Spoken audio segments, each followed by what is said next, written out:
wait for the case to come to court. I mean, this simply isn't right. And as Keir says in his article today, what does that say to the brave women who come forward to make these complaints? It says that we're not taking this matter seriously. I mean, I can tell you Labour is, but this government is not taking this matter seriously and doesn't really care. If they cared, they would do something about it. Amanda now also joining us from our Millbank studio this morning. Amanda, so they are not in the slightest bit concerned about the backlash concerning these messaging. Well, yes, indeed. And it's not just this one attack ad. There's a whole series of them. So we had Rishi Sunak doesn't think child abusers should go to prison, also questioning the fact that he doesn't think people with a gun should go to prison, thieves as well. The Times reporting this morning that there's going to be a whole other series of ads suggesting that the Prime Minister was responsible for trashing the economy and sending mortgage rates soaring as well. Now, clearly there was a lot of controversy over this over the Easter weekend. I think that really was part of the point. Labour clearly wanting to get people talking, to provoke a reaction, to get people sharing these images on social media. And even Emily Thornberry in your interview there seemed to acknowledge that, saying that it made people talk about the failures of the criminal justice system under the Tories and Sir Keir Starmer's determination to improve it if he is elected leader at the next general election. The party seemed determined to really position themselves as the party of law and order, to snatch that banner away from the Tories, and they don't really seem to be that worried if they also come away with the label of the nasty party as well.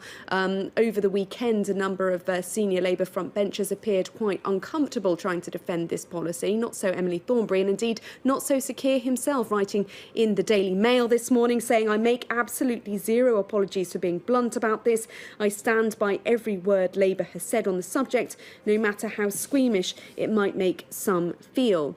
Now, although these figures are factually accurate, they're also on fairly shaky ground because they refer back to 2010 when Rishi Sunak wasn't even an MP. Obviously, he hasn't been a Prime Minister for all that long to be responsible. And certainly it's judges, magistrates who decide the sentencing guidelines. And indeed, Sir Keir Starmer himself was the one who was Director of Public Prosecution. So Tories clearly ready to start pushing back on this, I think, in coming days as well. OK, Amanda, thank you. Also coming up on the programme, Sea-Watch International has called on the EU to provide support to those aboard after tweeting that they're in imminent danger of death.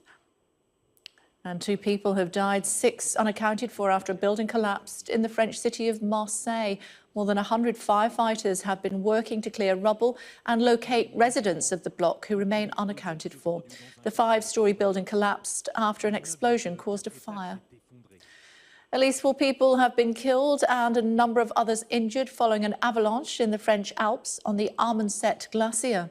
Footage of the moment the avalanche struck, which captured on camera. President Macron said his thoughts were with the families of those who've lost their lives, and he paid tribute to the rescue services who are continuing to search the area for further casualties. The funeral of 2 British-Israeli sisters shot dead in the West Bank has taken place.